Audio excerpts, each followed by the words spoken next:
Hello, welcome back to Shweta's Kolhapuri kitchen. आज आपण बघणार आहोत संक्रांत स्पेशल खमंग अशी गुळपोळी। तर सगळ्यात आधी मी आहे ना 1 वाटी तीळ घेतलेले आहेत आणि ते कोरडेच खमंग असे भाजून घेतलेले आहेत। त्याच्यानंतर मी 1 वाटी शेंगदाणे घेतलेले आहेत आणि ते सुद्धा मी खमंग भाजून घेतलेले आहेत आणि या दोन्हीची मिक्सरमधून बारीक पूड करून घेतलेली आहे।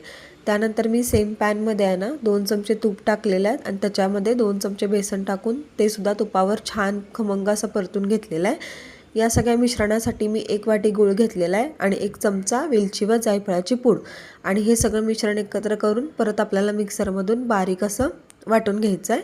त्यानंतर गव्हाच्या पिठाचा उंडा तयार केलेला आहे आणि 2 चमचे सारण त्याच्यामध्ये भरून आहे ना हलक्या हाताने आपल्याला ही पोळी लाटून घ्यायची आहे। पोळी लाटताना हलक्या हातानेच लाटा, जेणेकरून सारण बाहेर नाही येणार।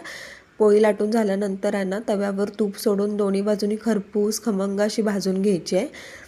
या पोळ्या 7 ते 8 दिवस आरामात टिकतात आणि चवीला खूप छान लागतात, खमंग खरपूस अशा। नक्की रेसिपी ट्राय करून बघा। रेसिपी आवडली असेल तर कमेंट बॉक्समध्ये नक्की सांगा आणि हा व्हिडिओ नक्की शेअर करा व माझ्या चॅनलला नक्की सबस्क्राईब करा। भेटू पुन्हा एका नवीन रेसिपीसोबत।